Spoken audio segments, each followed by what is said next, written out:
संत दयाळ दयाळ दयाळ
संत दयाळ दयाळ, संत दयाळ दयाळ,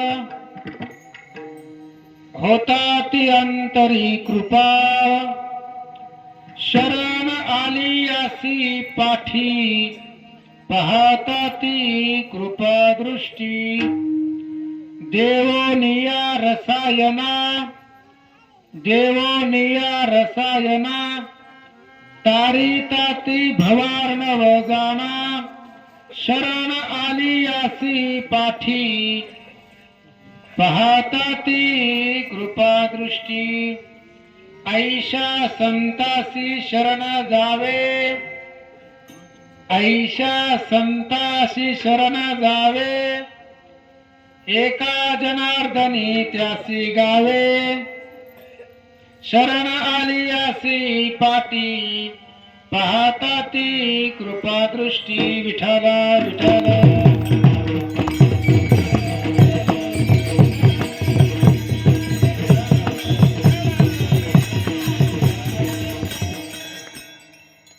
नीलांबुज श्यामल कोमलांगम, सीता समारोपित वामभागम, पानो महासायक चारुचापम, नमामि रामं रघुवंशनाथं, लोकाभिरामं रणरंगधीरं, राजीवनेत्रं रघुवंशनाथं, कारुण्यरूपं करुणाकरन्तं, श्रीरामचंद्रं शरणं प्रपद्ये, आता जैसा आहेसी तैसिया, नमो तुझ श्रीराम राया, तुझे कृपे रघुवर्या, स्तुते वदवया सामर्थ्य, वचन ऐका कमळापती, माझी रंकाची विनंती, कर जोडितो कथे काळी, आपण असावे जवळी, उडाला तो उडाला कपिंद्र उडाला, समुद्र लंघोन लंकेत गेला, लंकेत जाऊन विचार केला, नमस्कार माझा त्या मारुतीला, जेने पंढरी सारिखाची आपुला धामणगाव केला, वैकुंठधिपती विठ्ठल सखा सोयरा जोडियेला, जो का भूतावटी भक्त विरक्त विख्यात हा बोधला, त्या श्री संत मानकोजी चरणी साष्टांग मी घातला. महायोग पीठे तटे भीमरथ्यम, वरम पुंडलिकाय धातो मणींद्रम, समागत्य तिष्ठं तमानंद कंदम, परब्रह्मलिंगम भजे पांडुरंगम.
होता ती अंतरी प्रेमळ.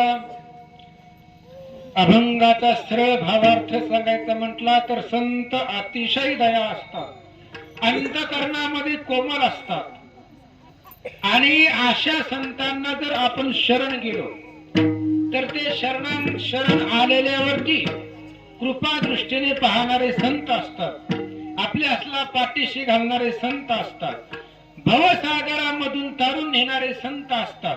म्हणून आईशा संताशी शरण जावे, म्हणून अशा संताला शरण जावं आणि त्याच संताचं भजन करावं, त्याच संताचं स्मरण करावं. अभंगाचा सरळ भावार्थ विठ्ठल विठ्ठल.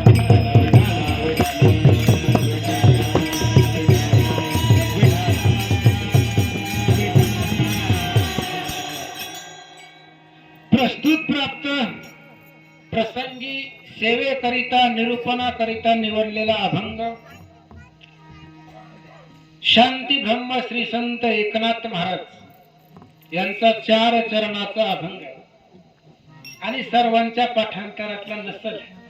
नवीन अभंग आहे, असू द्या, आम्ही तुमच्यातलेच आहे, तुम्ही बी आमच्यातलेच आहे, एकमेकाला सांभाळून घ्यावं लागतं. आणि मग हे चालत असलेला अखंड हरिनाम सप्ताह श्री संत गजानन महाराज शेगाव यांच्या प्रगट दिनानिमित्त हा सप्ताह आहे. 24 वर्ष 20 वर्ष झाली.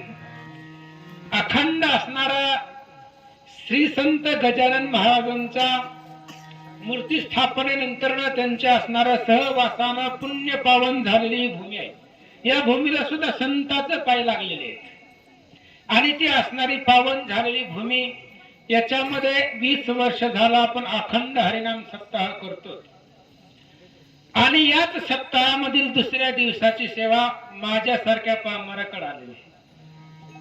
माझ्यासारख्या असणाऱ्या महाराकडे किंवा सेवा त्या ठिकाणी आली तर तुमच्या सर्वांच्या प्रेमासाठी या ठिकाणी आलो आणि सेवेला निवडलेला अभंग संताचा आहे. शांती ब्रह्म अतिशय शांत महात्मे आणि त्या एकनाथ महाराजांचा अभंग आहे. महाराज अभंगामधून सांगतायत संत कसे असतात. एक संत दुसऱ्या संताचं वर्णन करतोय. आपलं तसं नाही, आपण दुसऱ्याचं वर्णन करत नाही. दुसऱ्याचं वर्णन केलं तरी आपलं डोकं फिरतंय महाराज. आपण कसं आहे, दुसऱ्याचं आपण कौतुक जरी केलं तरी आपल्याला जमत नाही. पण संताचं तसं नाही. संत एकमेकाचं वर्णन करत असतो. पहिला मुद्दा आहे संत मानायचंच कोणाला आहे. कारण कलियुगामध्ये बरेच संत झाले, त्याच्यामुळे संत ओळखायचंच अवघड झालेलं आहे. खूप अवघड झाले महाराज. कलियुगामध्ये कोणी बी उठलं की स्वतःला महात्मा संत महाराजच म्हणून घ्यायला लागले. त्याच्यामुळे संत ओळखणं जगामध्ये खूप अवघड झालेलं आहे. मग संत कुणाला म्हणायचं. श्री संत एकनाथ महाराज सांगतात भावार्थ रामायणामध्ये संत कुणाला म्हणायचं. कोण ते संत मनसी जेने भेटी होय श्री रामासी ऐकत्याच्या चिन्हासी यथामतीसी सांगेना. युद्धकांडात 73 लिहून घेत जावं महाराज. भावार्थ रामायणामध्ये 73व्या अध्यायामध्ये युद्धकांडामध्ये नाथ महाराजांनी किंवा गावबा काकांनी सांगितलेलं आहे संत कोणाला म्हणायचं. त्याची संत त्याची संत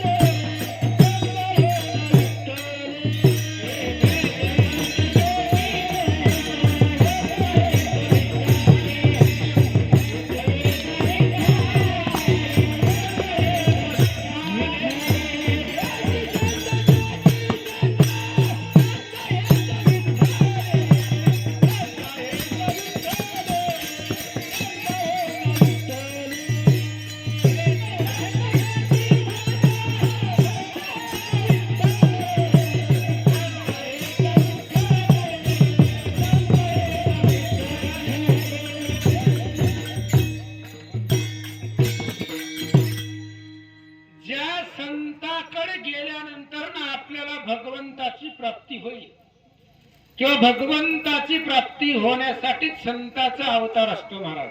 आणि ती संत अतिशय प्रेमळ असतात. येत जावा महाराज कीर्तनाला भगवंताचं भजन करत जावा. संत मूर्ती इथं ब्रह्ममूर्ती संत जगी अवतरले आणि उद्धाराया आले जड जीवा. आपल्यासारख्या जड जीवाचा उद्धार करण्यासाठी संत अवतरित झालेले असतात. आपल्याला यावं लागतं जन्माला. संत येत असतात. कशासाठी येत असतात. तुमच्या आमच्याचा उद्धार करण्यासाठी संत येत असतात. ते उद्धार करतील, त्यांचं ते काम आहे. पण आपण कीर्तनाला आलं पाहिजे ना.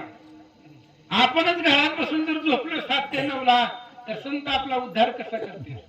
आपण पण थोडासा प्रयत्न केला पाहिजे. गावामध्ये सत्ता चालू आहे. 4-5 हजार लोकसंख्या असेल गावची. आणि मग एवढी लोकसंख्या असताना सुद्धा 5-50 लोक कीर्तनाला असणं म्हणजे शोकांतिक आहे. पण जे आहे ते भाग्याचे आहेत. कारण इथे येण्यासाठी सुद्धा काय लागतं. पेट्रोल लागतंय, इष्टी भाडं लागतंय, खर्च लागतंय.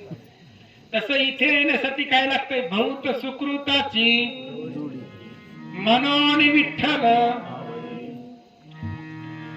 काय होत आहे. एक गावामध्ये एक सावकार असतो. मी कीर्तनाला येण्याचा एकच फायदा सांगतो बरं का. एकच फायदा सांगतो कीर्तनाला येण्याचा. एका गावामध्ये एक सावकार असतो. कधीच कीर्तनाला जात नसते. ती कधीच जात नव्हतं. एकदा त्याची बायको म्हणली सावकार जाव म्हणले कीर्तनाला. बारशिवून महाराज आलाय. जाव म्हणले कीर्तनाला. चांगलं असतंय. आज 2रा दिवस आहे. 2 दिवस झाले सप्ताह चालू होऊन. जावा कीर्तनाला. सावकार म्हणला बायको लयच आग्रह करायला लागले. बघूच म्हणला कीर्तनाला. कधीच कीर्तनाला येत नव्हतं. आलं आता गावातला सावकार म्हटल्यानंतर ना गावामध्ये मान सन्मान. आल्या ती इथंच पुढे येऊन बसलं महाराज. माझ्या पुढेच बसलं इथून. आल्याबरोबर लोकांनी म्हणायचं या बसा. सावकार होता. मान सन्मान गावामध्ये ओळखी होत. त्याच्यामुळे आल्या लोकांनी म्हणायचं या महाराज बसा या बसा. बसले सावकार बसले. कीर्तनकारांना अभंग सुरू केल्या सावकारानं घोरायला सुरुवात केली. कधीच कीर्तनाला येत नव्हतं महाराज. झोपलं ते ना. आता मला आवड वाटायला आता कसं कीर्तन करायचं. जर पहिल्या पंचपतीला जर माणूस झोपायला लागला असू दे म्हणलं. आता इथं सगळीच चालतात महाराज. कोणी बी आला कसा बी आला तरी इथं चालत. मग सावकार झोपी गेला. कीर्तन संपलं. महाराज गावात त्याच्या गावाला निघून गेला. सगळी लोक निघून गेली. एक विनेकरी महाराज होते त्या सप्त्यामध्ये मंडपामध्ये. विनेकराने विचारलं सावकार कीर्तन संपलं म्हणले. संपलं होईल. संपलं जावा म्हणले घरी. गेला सावकार निघून. गेल्याबरोबर बायकोने विचारलं कोणता अभंग होता म्हणले रात्री. सावकारानं सांगितलं हे बघ खरं सांगतो म्हणले मला काहीच माहित. मी फक्त गेलो गेल्या झोपलो आणि झोपून उठून इथं आलो. पण माझ्या लक्षामध्ये एवढंच आहे गेल्या लोकांनी मला सांगितलं या. काही लोकांनी म्हटलं बसा. आणि कीर्तन संपल्यानंतर ना एका विनेकराने सांगितलं जावा. तेवढे 3 शब्द लक्षामध्ये राहिले बघ. कीर्तनामधले फक्त 3 शब्द लक्षामध्ये राहिले. बायको म्हणली हीच मंत्र आहे. कीर्तनामधला मंत्र आहे. या बसा जावा. या बसा जावा. या म्हणा मंत्र आहे. या बसा जावा. बायको म्हणली याच मंत्राचा स्मरण करायचं म्हटले. ही मंत्र ध्यानामध्ये ठेवायचं नाही तर जप करायचं. ठीक आहे म्हणले. सावकार झोपला. आणि त्या गावामध्ये चोर आले. चोर आले ते आले. चोराने विचार केला गरीबाच्या घरात काय आहे. गरीबाचं घर फोटो तर भेटणार आहे काय आपल्याला. सावकाराचं घर गाठून म्हणले सावकार लय श्रीमंत. मग 2 चोर त्या सावकाराच्या घरात घुसल्याबरोबर सावकार सांगितलं या. चोरांनी विचार केला सावकारानं ओळखलंय आपल्याला. मग त्यांनी पाऊल थोडासा पाठीमागे टाकला की सावकारानं म्हटला बसा. चोर म्हणले आता ओळखले लपवण्यामध्ये काय मजा आहे. सावकारानं तर आपल्याला ओळखलंय या बसा म्हणते म्हणजे ओळखलंय आपल्याला. मग चोर सावकाराच्या जवळ आले. सावकार. सावकार उठला. कोण चोर. चोर आहेत म्हणले आम्ही. चोर आहेत माझ्या घरी. हो म्हणले चुकी झाली. तुमच्या घरी येणं हीच आमची चुकी झाली. माफ करा म्हणजे कुठं पोलिसात वगैरे आमचं नाव वगैरे काही सांगू नका. पाहिजे असेल तरी रातचा माल तुम्हाला ठेवा म्हणले. सावकार म्हणला तिथं ठेवा. जेवढं गटुडं आणलंय तुम्ही तिथे ठेवा म्हणजे कोपऱ्यामध्ये.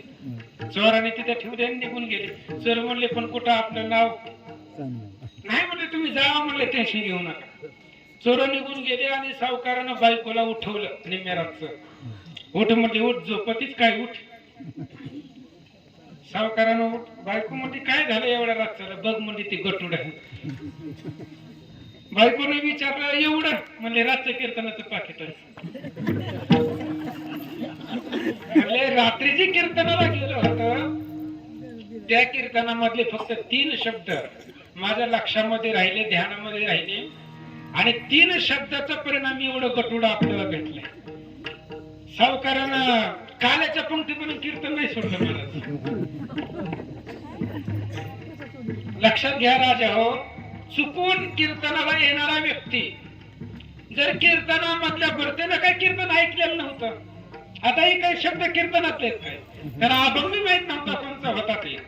पण कीर्तनातले चुकून कानावरती पडलेले 3 अक्षर 3 शब्द त्या शब्दानं सावकाराला जर एवढे भेटत असेल तर मग रोज जर कीर्तनाला आल्यानंतर किती फायदा आहे.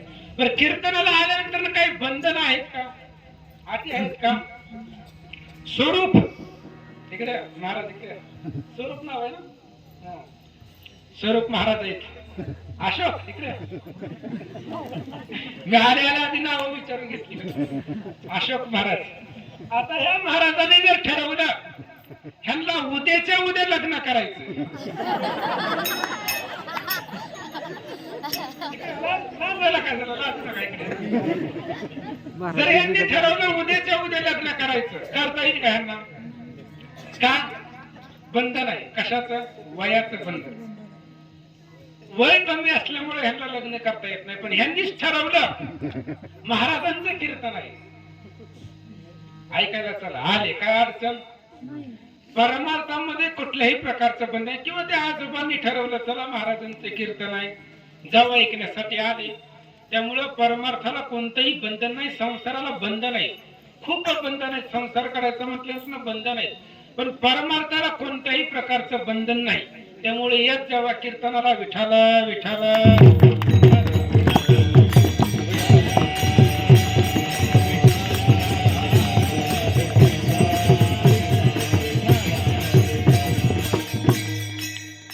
आणि आपण कीर्तनाला आले ना महाराज, एक जण, मी म्हणत नाही अख्खा घरदार या, एक जण फक्त यावं लागतं. धन्य हरी भक्त जन्मले ज्या वंशी, सकळ कुळाशी तारी येले, यमाची यातना चुकविल दंड.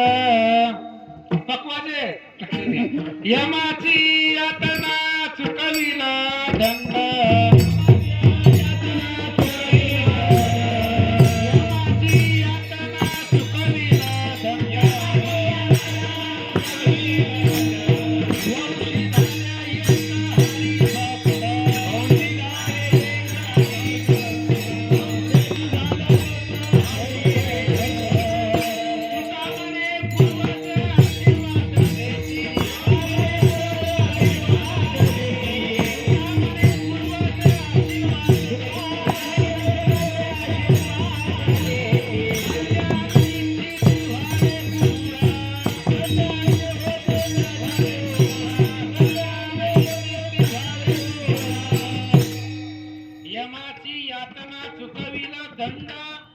वंशी झाले एक हरिभक्त.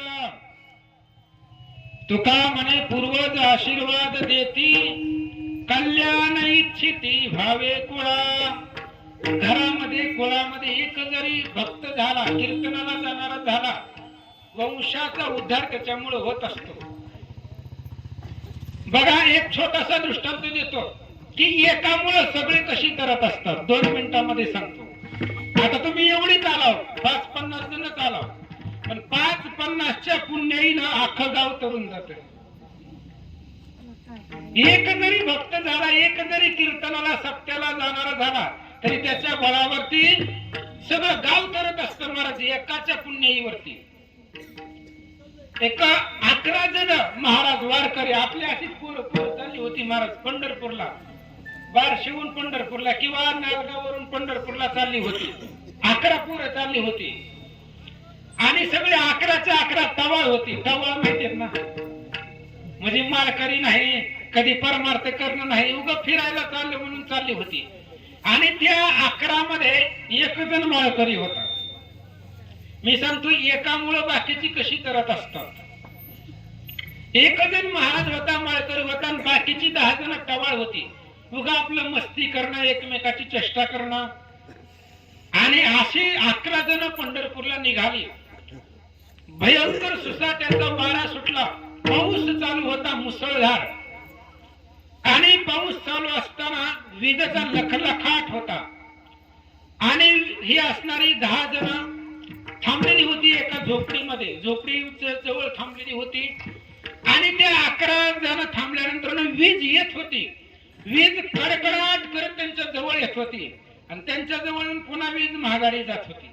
असं 2-4 वेळा झालं.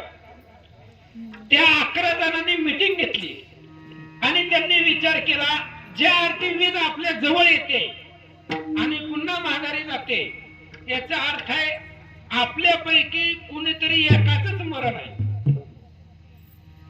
पण 10 जणांना कशाला मारायचं म्हणून ती वीज पुन्हा माघारी जाते.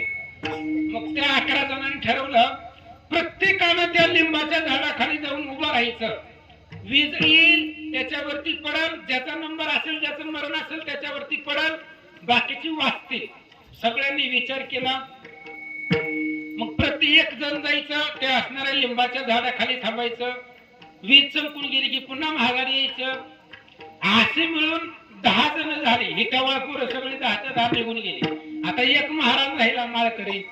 आता त्याने विचार केला, ज्या अर्थी 10 जण वाचले त्या अर्थी आपला नंबर आहे, आपण मरणार आहे, फिक्स आहे.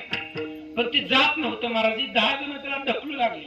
जा म्हणले, तुझ्यामुळं आम्ही मरणार होतो पण वाचायलो, तुझ्यामुळे उगाच आम्हाला कशाला मरायचं, तुझं एकट्याचं मरण आहे आणि तुझ्यामुळं उगाच आमची अडचण नको. जाती जात नव्हतं. ह्या 10 जणांनी त्याला ढकलून दिलं आणि ढकलून दिल्याबरोबर वीज आली आणि ह्या 10 जणांवरती पडली. ही जी 10 जण आतापर्यंत जगत होती, तरत होती, ती फक्त एका महाराजामुळं, एका वारकऱ्यामुळं. एक वारकरी असल्यामुळे वीज 10 जणाला स्पर्श करत नव्हती. कारण त्याच्यामध्ये एक संत आहे, महात्मा आहे आणि तिथून वीज माघारी जात होती. पण त्याच 10 जणांनी ज्यावेळेस त्या महात्म्याला, त्या महाराजाला ज्यावेळेस बाजूला ढकललं त्यावेळेस वीज त्यांच्यावरती पडली. तसं इथं येणारी जेवढी बी असतील तेवढ्यावरती संपूर्ण गाव तरत असतं. आणि संत तर अतिशय प्रेमळ आहेत, आपला अभंगाचा विषयच आहे. त्यामुळे एक जण जरी आला तरी सुद्धा तरुण जातो. आणि संत ही अतिशय प्रेमळ असतात, कोमल असतात. अभंगाचं पहिलं चरण,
आपल्या सर्वांना माहित आहे. जयदेवांचं चरित्र जर भक्ती विजय वाचला असेल तर लक्षामध्ये येईल. त्या जयदेवाचे हातपाय तोडले होते महाराज चोरांनी मध्यरात्रीच्याला. आणि हातपाय तोडल्यानंतर सुद्धा ती असणारी चोर पाप सहन झाला नाही पृथ्वीला. पृथ्वी दुभंग पावली आणि दुभंग पावल्यानंतर त्या धरणीमध्ये ती चोर गेली. ज्यांनी आपला हातपाय तोडला ही चोर अधपतनाला नरकाला जाताना जयदेवाने पाहिलं. आणि जयदेव त्या चोरांसाठी भगवंताकडे धावा करतोय. तुझे शत्रू रावण कुंभकर्ण त्यासी दिनले सायुज्य सदना, माझ्या शत्रूशी जगात जीवना, अधोगतीसी कानेले. दुसऱ्या अध्यायामधली ओवी आहे. जयदेव भगवंताला बोलतात, भगवंता अरे बायको चोरणारा रावण त्याला सुद्धा तू स्वर्गाला नेला, त्याचही तू कल्याण केला, उद्धार केला, आणि माझ्या शत्रूला तू अधोगतीला का नेलं, माझ्या शत्रूला नरकाला का नेलं. शत्रूवरती सुद्धा कृपा करणारे आणि शत्रूवरती सुद्धा कृपा दृष्टीने पाहणारे संत असतात. आणि म्हणून संत अंतकरणामध्ये दया असतात, संत अंतकरणामध्ये प्रेम असतात. शरण आली यासी पाटी, पाहता ती कृपा दृष्टी विठ्ठला विठ्ठला.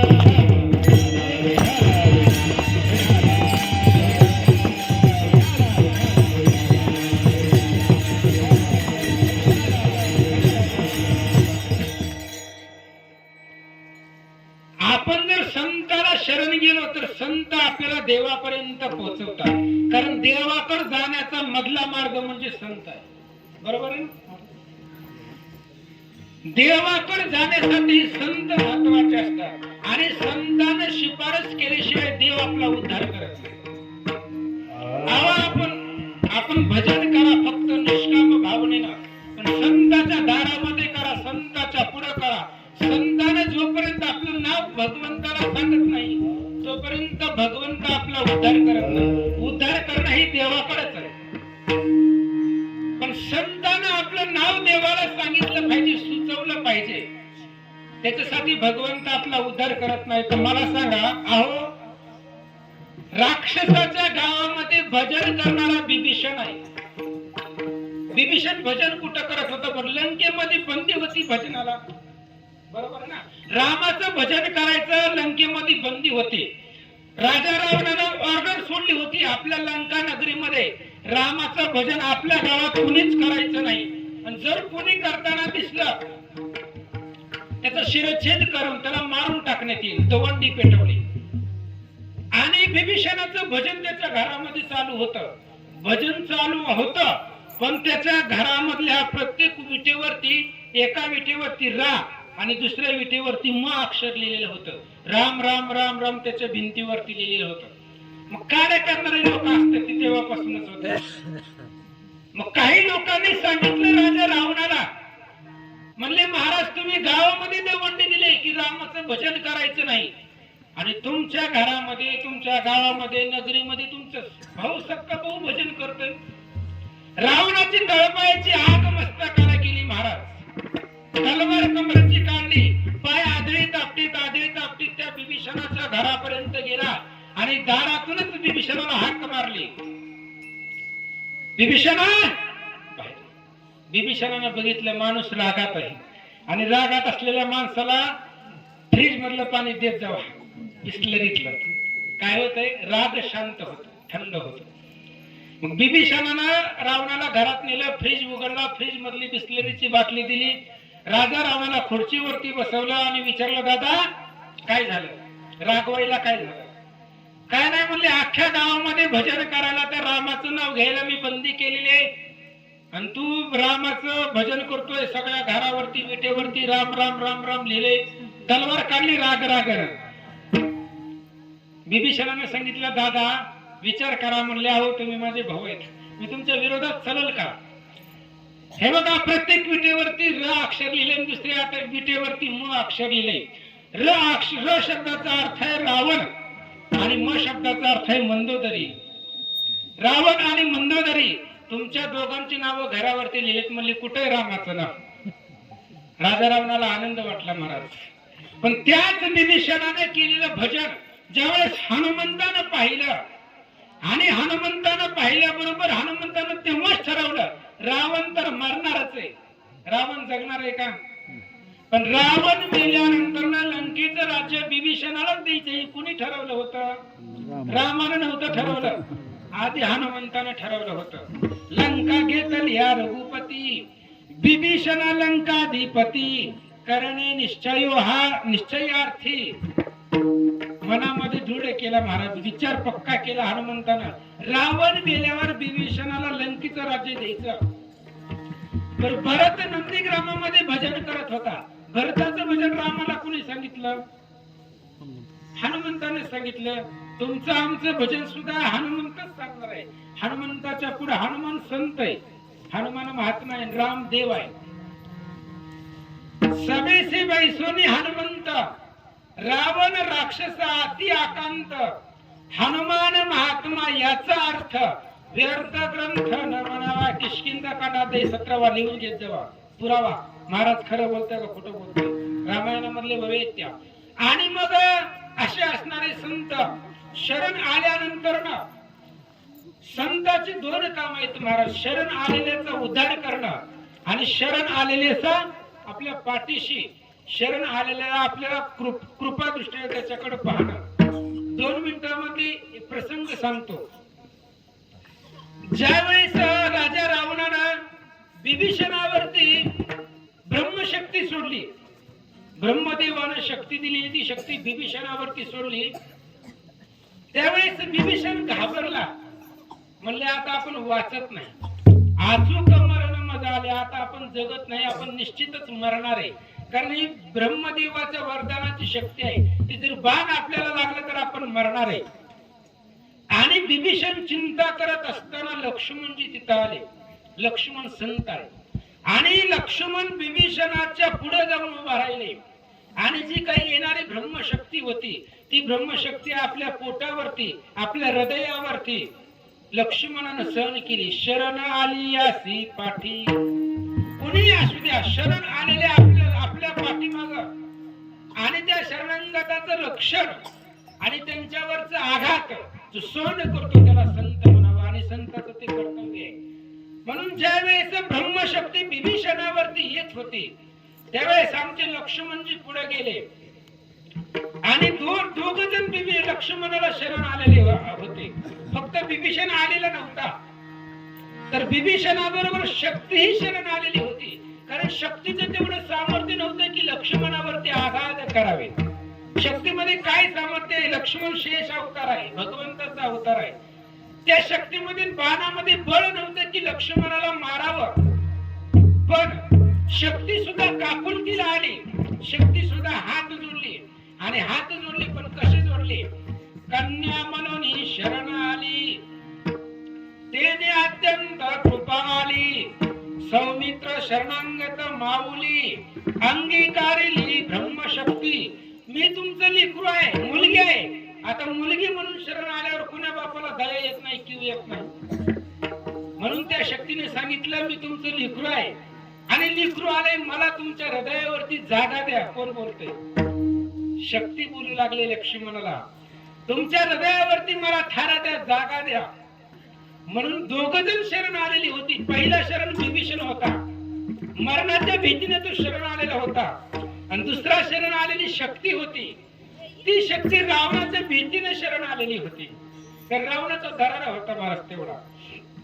म्हणून येरा येरांच्या भये भेली, येरे येरे प्रवर्तली, येरा येरांच्या घाता वहिली, दोन्ही आली तुझा शरण.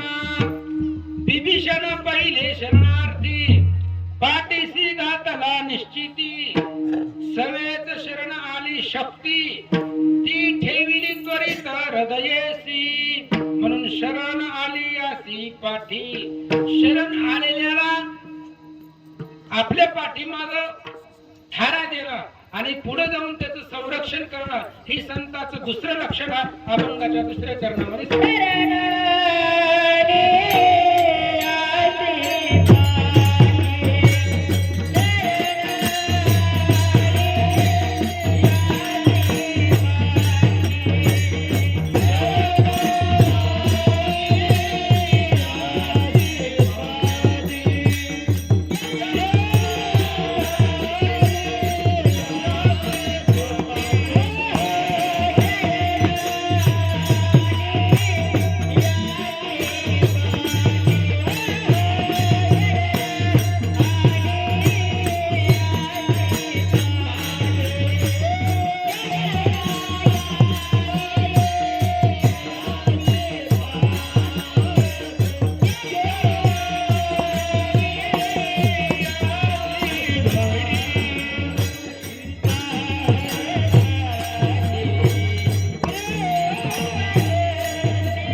शरण आल्यानंतर ना त्यांना कृपा दृष्टीनं पाहण्याचं काम संत करतात. ज्यावेळेस लक्ष्मण पडला त्यावेळेस राम रडले महाराज. आता विचार करा, देवानं रडावं. देव कुणासाठी मी रडतो का? लक्ष्मणासाठी भगवंत रडले. बरं, वनवास लक्ष्मणाला होता का? मग सीतेला होता का? सीतेला वनवासच आहे हो. ज्याला वाटतंय ना आपल्या जीवनामध्ये दुःख आहे, त्याला फक्त सीतेचं चरित्र पाहायचं पहिल्यापासून शेवटपर्यंत. हा खरा माहिती द्या सोडून. पण ज्याला वाटतंय आपल्या जीवनामध्ये खूप दुःख आहे, संकट आहेत, अडचणी आहेत, त्याला फक्त सीतेचं जीवन चरित्र पाहायचं. सीतेचं लग्न झाल्यापासून जी सीतेच्या पाठीमाग वनवास आहे, मरेपर्यंत सीतेला वनवासानं सोडलं नाही. बरं, सीतेकडे कमी काय होती महाराज? कशाची कमतरता होती? विदेह राजाचं लेकरू आहे ती. ज्या राजाच्या दरवाजामध्ये 7 दिवस त्यानं 18 पुराणं लिहिली, ती असणारा व्यासांचं सुपुत्र शुक महाराज, ज्याच्या दरवाजामध्ये 8 दिवस उभा राहिले, 7 दिवस उभा राहिले, ते विदेह असणारे राजा जनक आहे. आणि त्या राजा जनकाचं एकुलते एक लेकरू आहे. अखंड ब्रह्मांड कोटी, अखिल ब्रह्मांड कोटी नायकाची पत्नी आहे ती. नवरा कोण आहे? ते सीतेचा. अखिल कोटी ब्रह्मांडाचा नायक भगवान परमात्मा त्याची बायको आहे. जन स्वर्गावरती रथ चालवला त्या दशरथाची सून आहे. आपल्या पाठीमागे तर एवढी नाही ती. अहो, राजा दशरथानं जिवंतपणे स्वर्गावरती रथ नेला आणि इंद्राच्या ठिकाणी जाऊन इंद्राची मदत केली. वर्षपर्व दैत्याला मारलं गेलं, विजय मिळवला देव लोकांना. त्या दशरथाची सून आहे. ब्रह्मांड नायक भगवान श्रीरामचंद्राची पत्नी आहे. विदेह राजाचे लेकरू आहे. मग त्या सीतेला काय कमी होतं? तरी सीतेच्या जीवनामध्ये सदोदित दुःख आहे. अहो, सीता फक्त बायको नाही. आणि जर बायको असती तर 14 वर्षासाठी रामाच्या मागे आली असती का? सीतेने विचार केला असता, जाऊ द्या आपण दुसरा करू. आताच्या सीतेने विचार केला असता, पण त्या सीतेने विचार केला नाही. तिने एकच विचार केला, माझा नवरा जर वनवासाला गेला तर त्या रामाची सेवा अंतरेल.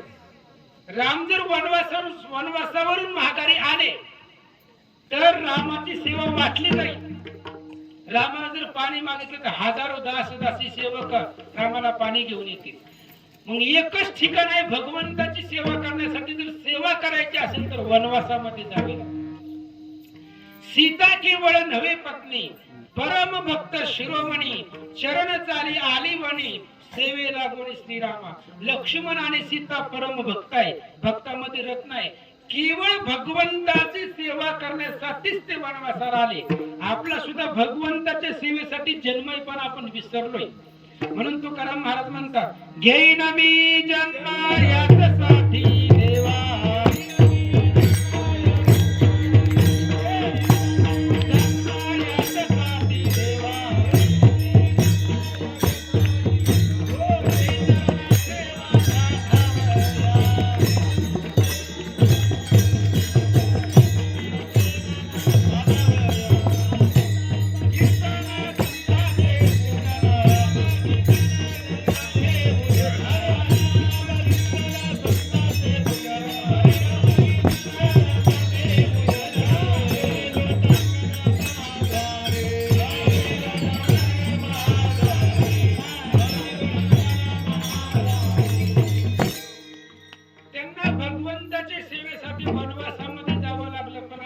सगळ्या सोयी उपलब्ध आहेत.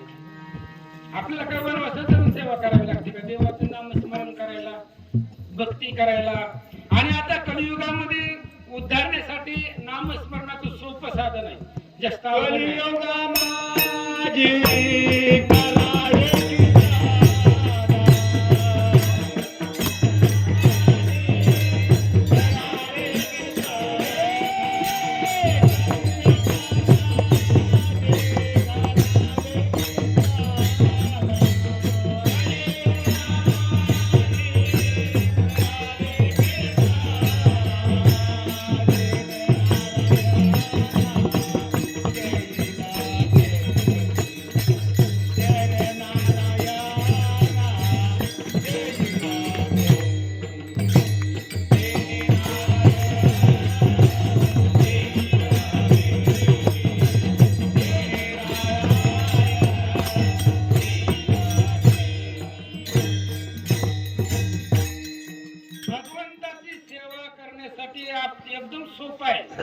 कलियुगामध्ये जास्त अवघड नाही.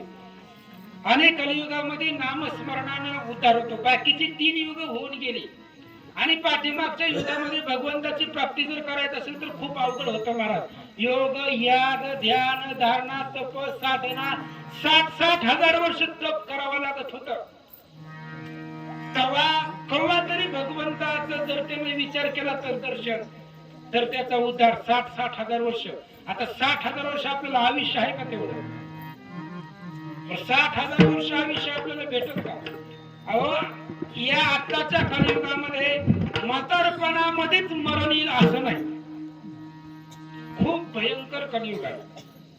म्हातारपणापर्यंत आपण जगू काय गॅरंटी आहे महाराज? एक क्षण सुद्धा भरोसा नाहीये. कोण दिवस येईल कैसा, नाही देहाचा भरवसा. कोण काळ येईल कैसा, नाही देहाचा भरवसा. कोणता दिवस, कोणची काळ, कोणचा वेळ कसं येईल हे आपल्या हातामध्ये नाही. विचार करा महाराज, आपण झोपतोय आपल्या मनानं. आपण आपल्या मनानं झोपतोय. 10ला कोण झोपतोय, कोण 11ला झोपतोय, कोण 12ला झोपतोय, कोण 2ला बी झोपतोय. काय आता खूप अवघड झालंय महाराज. मोबाईलने झोपा सुद्धा येत नाहीत लोकांना.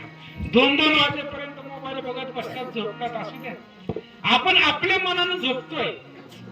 पण उठवायचंय का नाही ते रामाच्या हातामध्ये आहे. त्याने जर उठवलंच नाही तर उठवायला 4 लोक लागतात. पुन्हा स्वतःच्या मनाने उठतंय का? रामाने जर ठरवलं उठवायचंच नाही तर उचलायचे 4 लोक आणावे लागतात. म्हणून आपल्या हातामध्ये काहीच नाहीये. आणि नरदेहाचं आयुष्य खूप दुर्लभ आहे. नरदेह सहसा कुणाला मिळतच नाही महाराज. आपल्याला मिळालाय, आपलं भाग्य आहे, नशीब आहे आपलं की नरदेहाचं आयुष्य आपल्याला मानवाचा जन्म मिळालाय. नाहीतर मानवाचा जन्म खूप दुर्लभ आहे. आणि नरदेहाचं आयुष्य एक क्षण सुद्धा आपण विकत घेऊ शकत नाही. दवाखान्यामध्ये डॉक्टर पाशी गेलो, डॉक्टरला सांगितलं पोत्याला पैसे देतो तुम्हाला, आमच्या माणसाला वाचवा. तुम्ही कितीही पैसा खर्च करा, डॉक्टरच्या हातामध्ये ती वाचवू शकता का तुमचं पेशंट? अहो 4 लाख द्या, 5 लाख द्या, तर कोट्यामध्ये पैसा द्या. वाचवायचं डॉक्टरच्या बी हातामध्ये नाही ना आपल्याही हातामध्ये नाही. पैशाच्या जेवावरती माणसाला वाचवताच येत नाही. नाथ महाराजांनी रामायणामध्ये एक सुंदर ओवी सांगितलेली आहे. कोट्यवधी वेचिका सुवर्ण, नरदेहाचे आयुष्य जाण, न मिळे अर्धक्षण, ऐसा दुर्लभ नरदेहो. कोटी सुवर्ण जरी तुम्ही खर्च केला, युद्धकांडातल्या 58व्या नंबरच्या अध्यायाची ओवी येते. कोट्यवधी जरी तुम्ही खर्च केला तरी एक क्षण सुद्धा आयुष्य मिळत नाही. एवढं दुर्धर असणारा आपलं मानवी जीवन आहे, आयुष्य आहे. आणि आपल्याला अनायासाने मिळाला आहे. त्यामुळे भजन करा, भगवंताचं स्मरण करा. आणि मी कीर्तन सुरू झाल्यापासून सगळ्यांकडे नजर आहे माझी. त्यांना वाटत असेल माझी नजर नाही, पण मी सगळ्याकडे बघतोय, एकानं पण टाळी वाजवलेली नाही. असं करत जाऊ नका, भगवंताचा दरबार आहे. म्हणून आता सगळ्यांनी अंतःकरणापासून टाळी वाजवायच्या. विठोबा रखुमाई.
अंतरी होता ती प्रेमा, शरण आली असी पाठी, पाहता ती कृपा दृष्टी.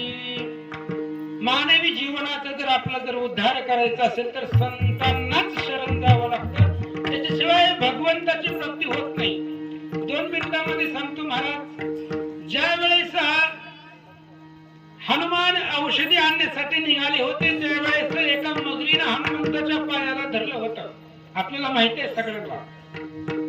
आणि हनुमंताच्या पायाचा स्पर्श झाल्याबरोबर त्या मगरीचा उद्धार झाला. तिचं असणारं शरीर जे मगरीचं होतं ते संपलं, तिच्या देहाचा उद्धार झाला आणि दिव्य असणारी अप्सरा ती विद्युत मानेने तिला शरीर प्राप्त झालं. आणि तिने सांगितलं होतं की मला ऋषीने शाप दिला आणि शाप दिल्यानंतर उशाप दिला, धरिता हनुमंताच्या पायासी तेने उद्धरसी सतसंगे. त्या ऋषीने सांगितलं असतं की तिथं राम बी आहे, रामाच्या पायाला धर तुझा उद्धार होईल. धरिता हनुमंताच्या पायासी.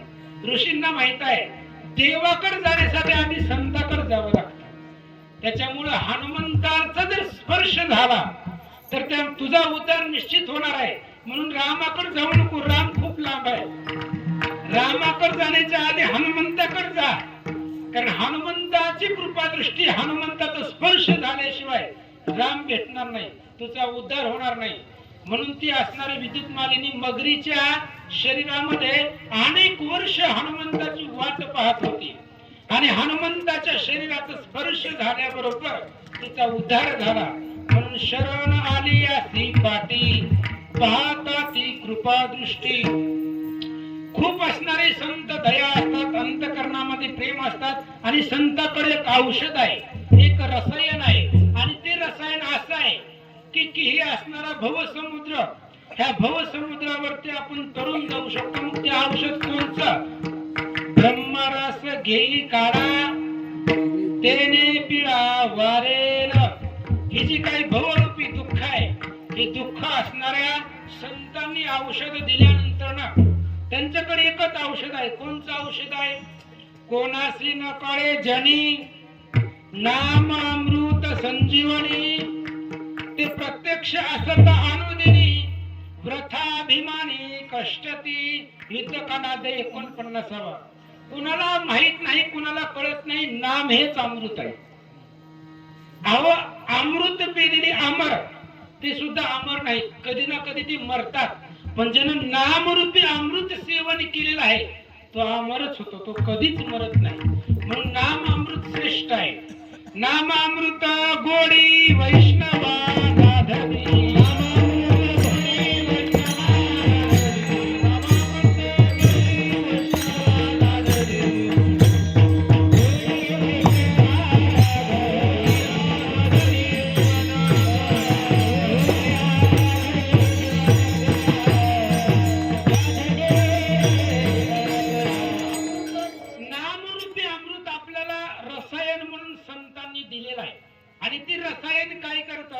ही भवरूपी समुद्र आहे.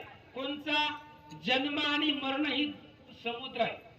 आणि या समुद्रावरनं तारून जाण्यासाठी ही रसायन म्हणजे नामरूपी अमृत आहे.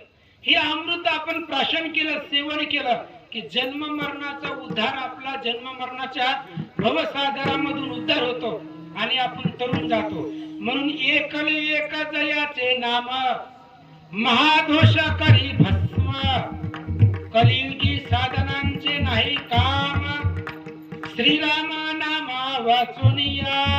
एकच रामचंद्राचं नाव आहे, भगवंताचं नाव आहे आणि त्या नावानच जीवनाचा उद्धार होतो. अशा प्रकारचं रसायन आपल्याला संतांनी दिलेलं आहे. म्हणून एकनाथ महाराज शेवटच्या चरणामध्ये सांगतायत, आईशा संताशी शरण जावे. कोणत्या बी नाही. मी सुरुवातीला सांगितलं, संत कुणाला म्हणायचं? जो देवापाशी घेऊन जातो तो संत, मग तो कुणीही असू द्या.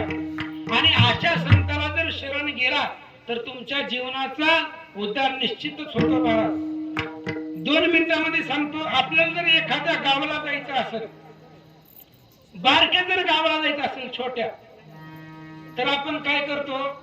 समजा रेल्वेने जायचंय, विमानानं जायला आपल्याकडे पैसे नाहीत, त्याच्यामुळे रेल्वेने जायचं. रेल्वे सर्वसामान्य गरीबाला सुद्धा परवडते. मग रेल्वेने जर आपल्याला एखाद्या गावाला जायचं असेल तर आपल्याला कुठे जावं लागेल? मग त्या स्टेशनवरती किंवा जंक्शन वरती जावं लागेल. आणि त्या जंक्शन वरती गेल्यानंतर ना आपल्याला कोणत्याही गावाला तिथून रेल्वे आहे. आता कुर्डुवाडी जंक्शन आहे, पुणे जंक्शन आहे, ही मोठमोठी जंक्शन आहे. तिथून आपल्याला कोणत्याही गावाला जर आपल्याला ज्या गावाला जायचं त्या गावाचं तिकीट आपल्याला त्या जंक्शन वरती भेटतं. तसंही जंक्शन आहे, मृत्यूभूमी. इथं ठरवायचं आपल्याला तिकीट कोणतं काढायचंय. नरकातलं काढायचंय, स्वर्गातलं काढायचंय, वैकुंठाचं काढायचंय, कैलासाचं काढायचंय, कुठलं काढायचं ते आपण इथं ठरवायचं आपल्या हातामध्ये. आणि हे मानवी जीवन असं आहे. आपल्या इथं आल्यानंतर ना मागचं फेडायचंय. लक्षात घ्या मी काय म्हणतोय. पाठीमागं आपण पाप पुण्य करून आलेलो असतो. ती मागचं जे काय असेल ती फेडावं लागतंय. आणि पुढचा जन्म आपल्याला भेटण्यासाठी कमवावं लागतंय. कारण आपल्या हातामध्ये काय आहे महाराज? काय आपल्या हातामध्ये? मिळवायचं बी आपल्या हातामध्ये नाही आणि कमवायचं बी आपल्या हातामध्ये नाही. आता कमवायचं तर आपल्या हातामध्ये नाही, ती प्रारब्धाचा दोष आहे. आपल्याला मिळेल तेव्हा मिळेल. पण घालवायचं तरी आपल्या हातामध्ये आहे का? आता समजा एक दृष्टांत देतो 2 मिनिटांमध्ये. एका जणापाशी 10,000 मोहरा होत्या सोन्याच्या. त्याला घालवायच्या होत्या, नको खायच्या होत्या, त्याला देऊन टाकायच्या होत्या. मग कुणाला द्यायच्या? कोणी पण घेणार आहे का? मग त्याने विचार केला, या गावाचा जो राजा आहे त्या राजाचा अपमान करायचा. अपमान जर केला तर आपल्याला राजा दंड करेल. दंड केल्याबरोबर 10,000 सोन्याचा मोहरा देऊन टाकायचा ना आपला देह वाचवायचा. आपला जीव बी वाचतोय आणि आपल्या कसले मोहरा पण जातात. मग काय करायचं? त्याने विचार केला, उद्या सकाळ सकाळ राज दरबारामध्ये जायचं. राजा सिंहासनावर बसलेला दिसला की पळत पळत जाऊन राजाच्या कानाखाली वाजवायची. पळत जायचं, राजाला कानठळीच मारायची हाय तेवढ्या ताकदीनं. मग काय होईल? राजाचे सेवक आपल्याला धरतील आणि धरले की आपण 10,000 मोहरा देऊन आपला जीवन वाचवायचं. म्हणजे आपल्यापासून बी जातंय आणि आपली मुक्तता सुद्धा होते. मग दुसऱ्या दिवशी त्यानं ठरवल्या पद्धतीने गेला. राजाची घनदाट सभा भरलेली होती आणि गेले गेले त्यानं राजाच्या कानाखाली वाजवली आहे तेवढ्या ताकदीनं. कानाखाली वाजवल्याबरोबर लोकांनी त्याला 4-5 सेवकांनी पकडलं. पण कानाखाली वाजवल्याबरोबर राजाचा जो मुकुट होता, डोक्याचा मुकुट खाली पडला आणि त्या मुकुटामध्ये होता नाग, साप होता, साप. मग लगेच राजाने सांगितलं त्याला सोडा, म्हणले जाऊ द्या. ह्यानं जर मला मारलं नसतं तर ती साप मला चावला असतं आणि साप चावल्यावर मी जगलो असतो का? ह्याला 20,000 मोहरा देऊन टाका सोन्याच्या.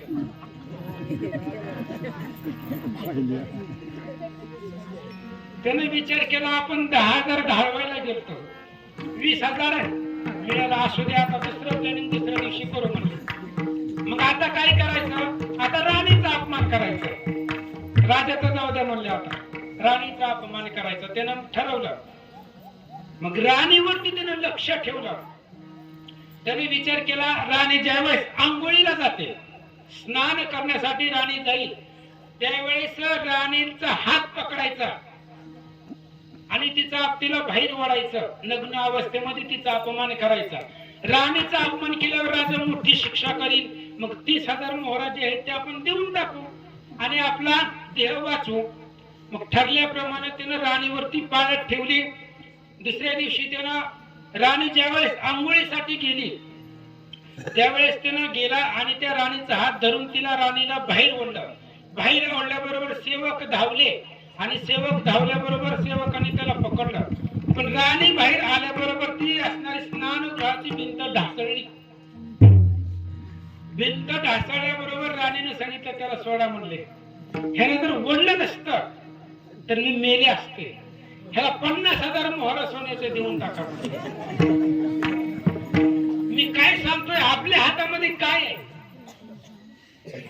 घालवायचं बी आपल्या हातामध्ये नाही आणि कमवायचं बी आपल्या हातामध्ये नाही. एकंदरीत आपल्या हातामध्ये इतर माणसाचं काहीच नाही. देव हे काळाचे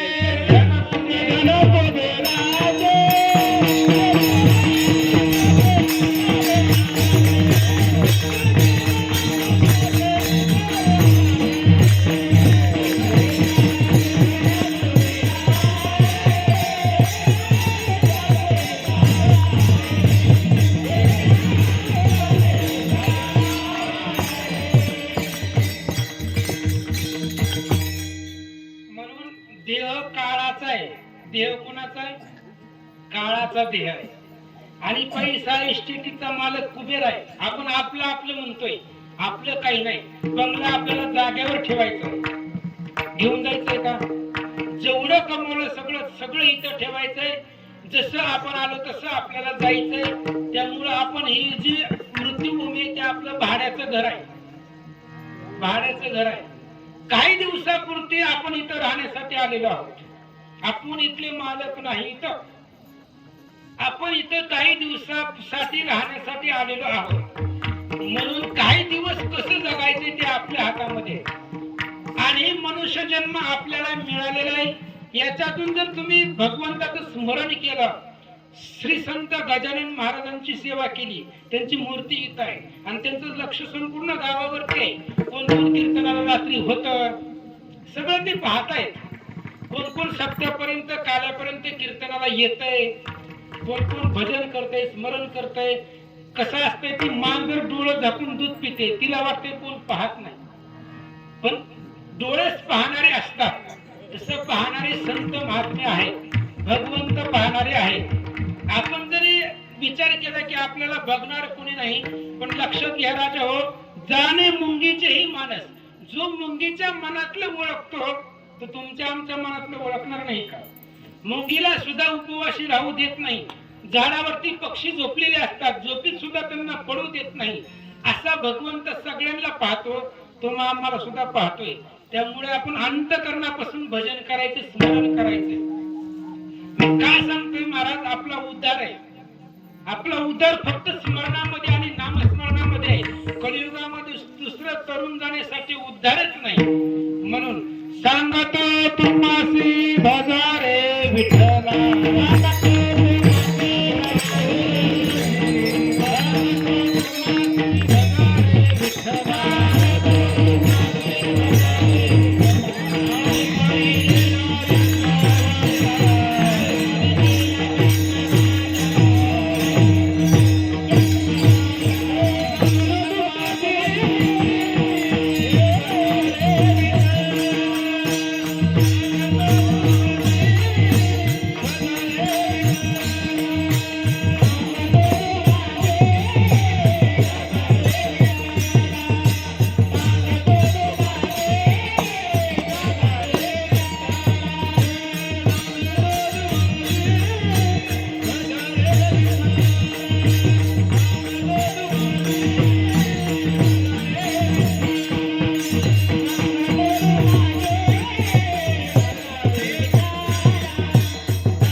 दयाळ अंतरी होता ती प्रेमाळ.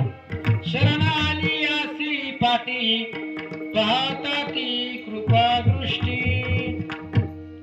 संत अतिशय दयाळ, प्रेमळ, कोमळ असतात. त्यांचं अंतकरण कोमल असतं आणि म्हणून शरण आलेल्याला त्याचं संरक्षण करणं, त्याचा उद्धार करणं ही जिम्मेदारी संताची. आणि आपलं फक्त काम आहे त्या भगवंताचं, त्या संताचं स्मरण करणं. स्मरण भगवंताचं करायचं आणि संताला शरण जायचं. असं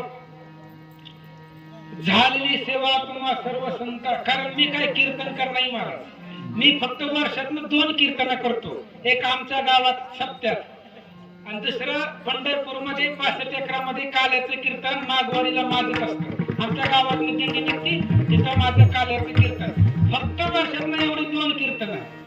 तिसरं कीर्तन मी करत नाही. पण गावकऱ्यांचं प्रेम होतं, आग्रह होता, म्हणून हे कीर्तन मी स्वीकारलं, तिसरं. नाहीतर वर्षातून 2च कीर्तन माझी असतात. आणि जसं जमल तसं ह्या कीर्तनामधून तुम्हाला जे काही नाही घेता आलं तरी सुद्धा भगवंताचं स्मरण करा. मी कीर्तनकार नाही, रामायणाचा अर्थ सांगणारा छोटासा प्रवक्ता आहे. गावामध्ये रामायण लावा महाराज 2 दिवसाला मी चक्कर मारतो, कारण ज्या गोष्टी जिथं आवड आहे तिथं माणूस जात असतो. रामायण तुम्ही लावा. आम्ही 2 दिवसाला आमचे असणारे सहकारी सुधीर महाराज लांडे वाचकही आहेत आणि सूचकही आहेत. आम्ही दोघंही येऊ 4 दिवसाला 2 दिवसाला येऊन रामायणाची सेवा करून जाऊ. त्याच्यामुळे रामायण आणि परम पवित्र कथा आहे. रामायण जर तुम्ही लावलं कसं आहे, जगामध्ये ग्रंथ आहे, ग्रंथ नाही असं नाही. ग्रंथ असंख्य आणि आलं तेही आणि आण निरूपण. माझे असे भावार्थ रामायण सावधान अवधान सगळं ग्रंथाचे माहेर ते हे श्रीरामचरित्र. सगळ्या ग्रंथाचं माहेर म्हणजे रामायण आहे. मुलीला सुख कुठं भेटतं? माहेरामध्ये आल्यानंतर. माहेरामध्ये आल्यावर तिला बंधन नसतात महाराज. 10 वाजेपर्यंत झोपली तरी घरचे काय बोलतात का? तसं सासरे 6ला 5ला तर तिला उठावं लागतं. माहेरामध्ये आल्यानंतर तिला स्वतंत्र आहे, कुठल्याही प्रकारचं बंधन नाही. आणि माहेरामध्ये आल्यानंतर तिला सुख वाटतं. तसं जगामध्ये जेवढे ग्रंथ आहेत सगळ्या ग्रंथाचं आनंदाचं कोठार म्हणजे रामायण. तुम्ही रामायण वाचा महाराज. जीवनाचं प्रत्येक तुम्हाला कोणतीही अडचण असू द्या, प्रत्येक अडचण रामायणामध्ये आहे. आपण तिथपर्यंत पोहोचत नाही, आपला तेवढा अभ्यास नसतो, आपण तिथपर्यंत जात नाही म्हणून आपल्या लक्षामध्ये येत नाही. तर कसं जगायचं हे रामायण सांगतं. कोणतेही संकट अडचणी असू द्या, रामायण ग्रंथ ऐकला की सगळं संकट संपलं जातं महाराज. जसं लेकरू जन्मण्यासाठी 9 महिन्याचा कालावधी लागतो, 9 महिन्यानंतर बाळ जन्माला येतं. तसं रामायण ग्रंथ ही 9 महिने चालतो महाराज. 297 अध्याय रामायणामध्ये आहेत आणि तेवढ्या दिवसांचा विचार केला तर 9 महिन्याचा कालावधी होतो. एक आवृत्ती जर तुम्ही रामायणाची ऐकली तर तुम्हाला रामाचं दर्शन स्वप्नामध्ये होतंय. अनुभवाने सांगतोय, मनचं सांगत नाही, अनुभवाने सांगतो. त्याच्यामुळं रामायणाचं एक पारायण केलं की त्या पारायणामध्ये रामचंद्राचं दर्शन स्वप्नात होत आहे, प्रत्यक्षात होत नाही. स्वप्नामध्ये भगवंताचं दर्शन होतं. त्याच्यामुळं सुंदर अशा प्रकारचं रामायणाचं चरित्र आहे, ग्रंथ आहे. लावा तुम्ही लावला तर आम्ही सेवेसाठी येऊ. तर ज्ञानेश्वरा माऊली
संतांची शरण जावे.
आली असी पाठी पाहता ती कृपा दृष्टी देवोनिया रसायना देवोनिया रसायना तारिता ती भवार्णव जाना ऐशा संताशी शरण जावे एका जनार्दनी त्यासी गावे किंबहुना तुमचे केले धर्म कीर्तन सिद्धी नेले येथ माझी उरले पायी कपना झालेली सर्व सेवा तुम्हा सर्व संतांच्या चरणी अर्पण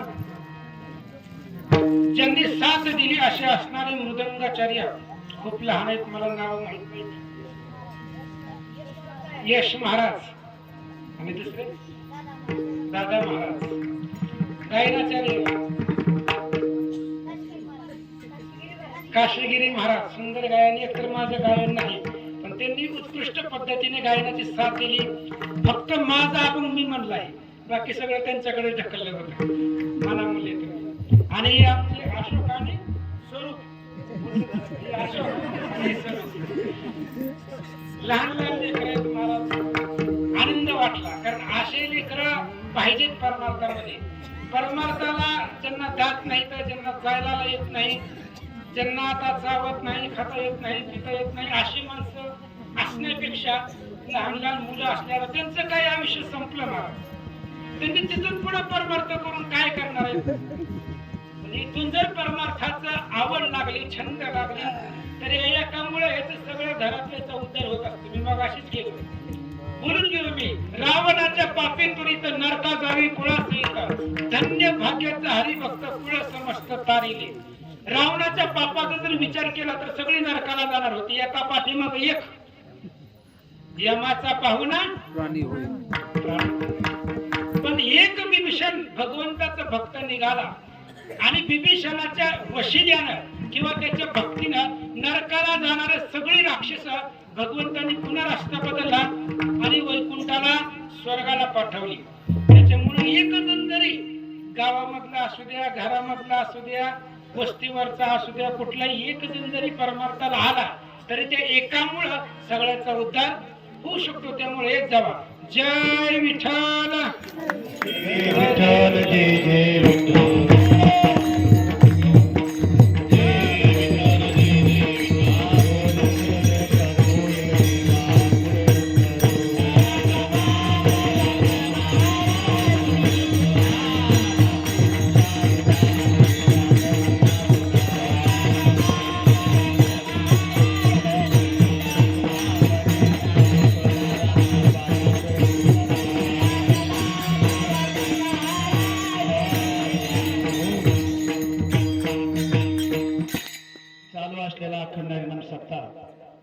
श्री गजानन महाराज प्रगट उत्सवानिमित्त आज या ठिकाणी द्वितीय क्रमांकाची सेवा हरिभक्त परायण श्रीहरी महाराज लवंड सौंदर्य यांनी रामायणाचार्यावर अत्यंत आपल्याला दिसायला साधी मूर्ती दिसत होती पाहतानी पण काय अभ्यास आहे मार गाढ अभ्यास जरा बारीक बारीक जर कीर्तन ऐकलं असलं तर सुंदर या ठिकाणी कीर्तन केलं आहे तरी सर्व गावकरी मंडळ आणि गजानन महाराज समिती मंडळ त्यांचे आभार राहतील धन्यवाद त्यांच्यासाठी जोरदार टाळी वाजावी त्याचप्रमाणे आजचा जागर तांदळवाडी मुसळगाव वडशिंगे आणि माळगाव यांचा होईल त्याचप्रमाणे आजची जी पंगत आहे श्री हनुमंत रामचंद्र कराळे नालगाव त्याचप्रमाणे उद्याचा कार्यक्रम कीर्तन हरिभक्त परायण संतोष महाराज बांगर महेश्वर संस्थान मोहा यांचं कीर्तन होईल उद्याचा जागर चिंचरगाव सेंद्री नालगाव आणि पिंपळखोंड त्याचप्रमाणे उद्याची पंगत श्री अरुण निवृत्ती सुतार नालगाव यांची होईल देव तुकाराम